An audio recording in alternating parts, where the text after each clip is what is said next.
ဒီသူတွေမဲပေးတာလေသူတို့အပြင်ကလူတွေမဲပေးတာမဟုတ်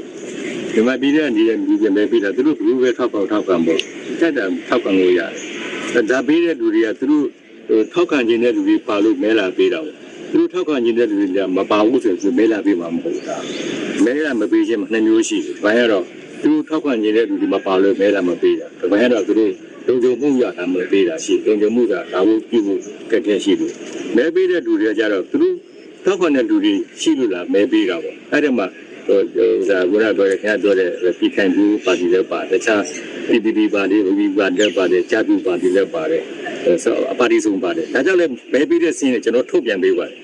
အဲ့ဒါသူတို့လွတ်လပ်မဲပေးတာပဲမဟုတ်လားအဲ့တော့ဒါဟုတ်နိုင်ငံခြားအတိအမှပြုတော့မပြုတော့ကျွန်တော်တို့နားမလဲဘူးပြည်သူကမဲပေးတာကျွန်တော်အတိအမှပြုဒီဘက်သွားပါကျွန်တော်အခုဖြတ်တန်းလာတဲ့9နှစ်လောက်အတွင်းမှာကျွန်တော်ကြည့်တဲ့အချိန်မှာတော့တကယ်တော့ကျွန်တော်တို့ဒီမိုကရေစီစနစ်ကိုတကယ်ကိုမှန်မှန်ကန်ကန်နဲ့လုပ်နိုင်တဲ့အနေအထားမျိုးကတော့ကျွန်တော်တို့စိတ်ချလက်ချကျွန်တော်မတွေ့ဘူးဒါနံပါတ်1ချက်ပေါ့ဒါ3ချက်ပါလဲဆိုတိုင်းရင်းသားတွေအနေနဲ့ကျွန်တော်တို့ဒီတယောက်နဲ့တယောက်အထင်မြင်လုံးမှုတွေလည်းရှိတယ်ခင်ဗျားပြောတဲ့လက်နက်ကပဋိပက္ခတွေမဟုတ်တိုင်းရင်းသားတွေစိတ်ထဲမှာလည်းတချို့တိုင်းရင်းသားတွေအားငယ်တဲ့စိတ်တွေရှိတယ်ဒီတိုင်းရင်းသားကြောင့်လည်းဒီလိုမျိုးမဟုတ်အားငယ်တဲ့စိတ်တွေမဟုတ်ဘဲနဲ့တချို့ဆိုရင်အစိုးရပေါ်မှာလည်းတချို့ဆိုရင်မကောင်းတဲ့အမြင်လေးတွေ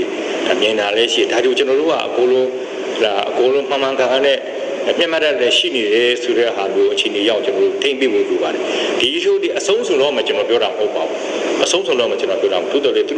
တို့လက်ခံနိုင်တဲ့အခြေအနေမျိုးထိကျွန်တော်တို့ရောက်ဖို့တော့လိုတယ်ဒါမျိုးဆိုလို့ရှိရင်တော့တိုင်းပြည်ကခုနပြောတဲ့တည်ငြိမ်အေးချမ်းမှုရှိပြီလို့ကျွန်တော်ပြောလို့သူတို့ဒီမှာပြည်ထဲ